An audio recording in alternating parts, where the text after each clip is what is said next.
આમ પ્રભુની શરણાગતિ સ્વીકારીએ. આપણે બધાય ભગવાનની શરણાગતિ સ્વીકારીએ છીએ. હે પ્રભુ, અમે તમારા છીએ, અમને લ્યો. બ્રહ્માજીએ પ્રભુની શરણાગતિ સ્વીકારી. પ્રભુ, તમારે જ કંઈક કરવું પડશે. બ્રહ્માજીને કે ધ્યાન કરો. હજી બ્રહ્માજી જ્યાં ધ્યાન કરવા જાય છે ત્યાં બ્રહ્માજીને છીક આવે છે અને બ્રહ્માજીના નાકના નસકોરાની અંદરથી અંગૂઠાના ટેરવા જેવડા ભગવાન વરાહનું પ્રાગટ્ય થાય છે. બોલીએ વરાહ ભગવાન કી જય. બોલીએ વરાહ ભગવાન કી જય. બોલીએ વરાહ ભગવાન કી જય. વર એટલે શ્રેષ્ઠ, અહ એટલે દિવસ. શ્રેષ્ઠ દિવસે ભગવાનનું પ્રાગટ્ય થયું. વરાહ એટલે શ્રેષ્ઠ દિવસ. આપણા માટે શ્રેષ્ઠ દિવસ હતો કયો? જે દિવસે ભગવાન પધાર્યા. જે સમયે ભગવાને જળમાંથી પૃથ્વીને બહાર કાઢીને, એ શ્રેષ્ઠ દિવસ હતો. એ પરમ શક્તિએ પૃથ્વીને બહાર કાઢી. આકાશથી વાયુ, વાયુથી તેજ, તેજથી જળ, જળથી પૃથ્વી. આ બધું કરવું કાંઈ છગનલાલ મગનલાલ નું કામ નથી. આ તો ભગવાનનું જ કામ છે. તમે કે હું કરી શક્યા? ન કરી શક્યા. આ એક દૈવી શક્તિ એવા વરાહ જ કરી શકે. પૃથ્વી તન માત્રા છે, ગંધ છે. ગંધ ઇન્દ્રિય છે, નાસિકા છે. એટલે નાકના નસકોરાની અંદરથી ભગવાન પ્રગટ થયા. નસકોરાનો સંબંધ એટલા માટે અહીંયા બતાવ્યો. પૃથ્વીને જળમાંથી બહાર કાઢી એ ભગવાનની શક્તિ છે. પૃથ્વીને બહાર કાઢી અને ભગવાને કીધું કે આ લ્યો તમારી પૃથ્વી.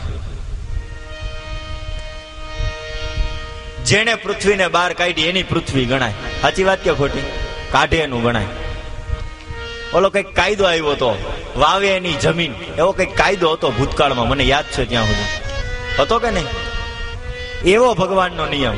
પણ આપણે શું કરીએ? નહીં, મારું છે આ બંગલો, મારો આ મકાન, મારું મારું મારું કરીને બેહીએ. કાંઈ ભેગું આવવાનું? કાંઈ ન થવાનું. આપણે મકાનને નથી પકડ્યું, મકાને આપણને પકડી રાખ્યા છે. કાંઈ ભેગું ન થવાનું. આમ ભગવાને વરાહ સ્વરૂપ ધારણ કરી પૃથ્વીને બહાર કાઢી. બ્રહ્માજીને કીધું, હે બ્રહ્માજી, આ પૃથ્વી હવે તમે સૃષ્ટિનું સર્જન કરો. હવે તમે સૃષ્ટિનું સર્જન કરો. પછી બ્રહ્માજીએ કીધું કે આ સૃષ્ટિને મારે મૂકવી કઈ જગ્યાએ? પછી ભગવાન પોતે ધીમે ધીમે વિચાર કરે છે. બ્રહ્માજી પોતે વિચાર કરે છે કે આ પૃથ્વીને મૂકવી મારે કઈ જગ્યાએ? ભગવાન પોતે કુર્મ સ્વરૂપે એટલે કાચબાના સ્વરૂપ પોતે જ ભગવાન ધારણ કરે છે. પછી ભગવાન પોતે શેષનાગ એની ફણા ઉપર પૃથ્વીને મૂકવામાં આવે છે અને બ્રહ્માજીને સૃષ્ટિનું કાર્ય આગળ વધારવાનું કહેવામાં આવે છે. નીચે બ્રહ્માજીએ 7 લોક બનાવ્યા, જેને પાતાલ નામ આપવામાં આવ્યું. અતલ, વિતલ, સુતલ, તલાતલ, રસાતલ, મહાતલ અને પાતાલ. ઉપરના લોકની અંદર 7 લોક, ભૂ, ભૂ, સ્વ, મ, જન, તપ અને સત્ય. 10 દિશાની રક્ષા કરવા માટે ઇન્દ્ર વગેરે 10 દિક્પાલોને કહેવામાં આવ્યું કે તમે આ 10 દિશાઓની રક્ષા કરજો. 10 દિશાઓની અંદર હાથીને મૂકવામાં આવ્યા. એરાવત, પુંડરીક વગેરે હાથીઓને મૂકવામાં આવ્યા.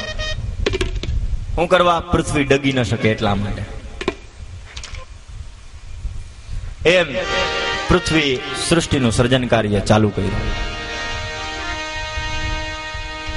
પૃથ્વીને જળમાંથી બહાર કાઢી ભગવાન અંતર ધ્યાન થઈ ગયા. બ્રહ્માજીએ મનુને કીધું, લે મનુ, હવે શત્રુપા તારી પત્ની સાથે તું ગૃહસ્થાશ્રમનો સ્વીકાર કર.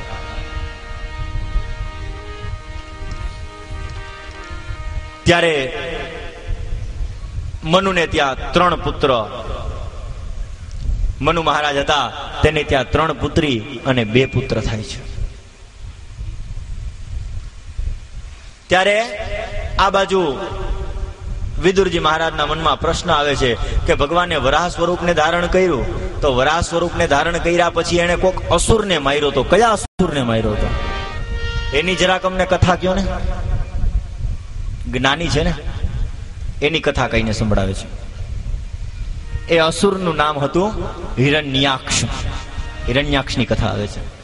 આ હિરણ્યાક્ષ કોણ? જે આપણે આગળના અધ્યાયોની અંદર, આગળના સ્કંદની અંદર જોઈશું. 7મા સ્કંદમાં હિરણ્યકશિપુનો ભાઈ આ હિરણ્યાક્ષ. એ અસુર હતો હિરણ્યાક્ષ, દિતિનો પુત્ર. દિતિ એટલે દૈત્યોની માતા. એના પતિનું નામ હતું કશ્યપ ઋષિ. અરે કશ્યપ તો કેવા તપસ્વી વ્યક્તિ, એનો પુત્ર આવો. હા, એક વખત સાયંકાળે સંધ્યા સમયે, સંધ્યાનો સમય હતો, ત્યારે જે તેની પત્ની દિતિ હતી કશ્યપ ઋષિની, એ બંને જણાએ સંધ્યા સમયે ભગવાનનું ભજન કરવું જોઈએ, પણ એને ભગવાનનું ભજન નહોતું કર્યું. ભોગ વિલાસને ભોગવ્યા હતા, એટલા માટે એના દ્વારા જે પુત્ર થયો એ આ હિરણ્યાક્ષ થયો. એટલા માટે પોતે અસુર થયો, કારણ કે સંધ્યા સમયે અસુરોનો વાસ હોય છે. બે અસુર થયા. બે અસુર દિતિના તે સમયે જે ગર્ભ ધારણ થયો હતો એની અંદર બે અસુર ઉત્પન્ન થયા, હિરણ્યાક્ષ અને હિરણ્યકશિપુ. જે ભગવાનના દ્વારપાળ હતા. કોણ? જય અને વિજય. જે સનત કન્યાનું દાન દે છે. 3 જણા આવે ને તો લાવો લાવો જ કરતા હોય પાછા. એક બ્રાહ્મણ, બીજું કન્યા અને ત્રીજા સાધુ. આ 3 જણા આવે એટલે કે લાવો લાવો લાવો. બ્રાહ્મણ આવે કે એટલે એમ કે પાટલો લાવો, ચોખા લાવો, ઘઉં લાવો. અને દીકરી આવે ને હારેથી એટલે એમ કે મમ્મી આ પાટલો મસ્તીનો છે, લઈ જા બેટા, જા તારો તમ તારે. હવે એમાંય વળી ભૂલે ચૂકે જો હુંડલી મઢેલી હોય હારી એવી, તો એમ કે મમ્મી આ હુંડલી બહુ હારી છે, લઈ જા, જા ઈ તારી. એટલે લાવો લાવો ને લાવો. આમ માતા પિતા એ પોતાના સંસ્કાર આપે છે. જ્યારે કન્યા પોતે લગ્ન કરીને જાય ને સાસરે, ત્યારે એને પોતાના સંસ્કાર આપે છે કે તું ત્યાં જઈ અને મારા કુળને અને તારા કુળને, આ બંને કુળને તું સાર્થક કરજે, તારજે. અરે દીકરો હોય ને એ તો એક કુળને તારે, પણ દીકરી તો 2 કુળને તારે. વિચાર કરો, એનું નામ કહેવાય દીકરી. દીકરો ખાલી પોતાના કુળનો જ ઉદ્ધાર કરવાનો છે, પણ દીકરી માવતર પક્ષ અને સસુર પક્ષ આ બંને કુળનો ઉદ્ધાર કરે. મનુ અને શત્રુપા કરદમને ત્યાં ગયા, કન્યા દાન કર્યા. લગ્ન સંસ્કાર છે. લગ્ન એક સંસ્કાર છે. મનુ અને શત્રુપાએ પોતાની પુત્રી કરદમ ઋષિના હાથની અંદર સોંપી કરદમ ઋષિને પોતાની દીકરીનું દાન કર્યું. જંગલની અંદર રહેનારો, ભાજી પાંદડા ખાનારો, એને પોતાની રાજકુંવરી અર્પણ કરી. પોતાની પુત્રીને કહે છે, બેટા આ તારા પતિદેવ છે, આજથી તું આની સેવા કરજે. તારો ધર્મ આજથી એટલો કે તારી ભક્તિ, તારી સાધના બધું જો હોય, તારું કઈ પણ કર્તવ્ય હોય ને તો આ તારા સ્વામીનાથ છે, આની જ તું સેવા કરજે, એના આગળ સેવા ન કરાવતી.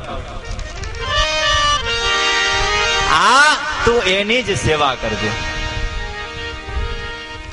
એક ही धर्म, एक ही धर्म, बस स्वामी की सेवा करना. જ્યારે હિમાલયે પોતાની દીકરીનું દાન કર્યું ત્યારે એને પોતાની દીકરી ભવાનીને કીધું હતું કે બેટા મન, કર્મ અને વચનથી તારા પતિની તું પૂજા કરજે, તારા પતિના ચરણારવિંદની તું પૂજા કરજે. દીકરીને વડાવતી વખતે જ્યારે બાપ એને ભેટે છે ને, ત્યારે પિતા એને પ્રેમથી કહે છે કે મીઠડી, આ લાકડ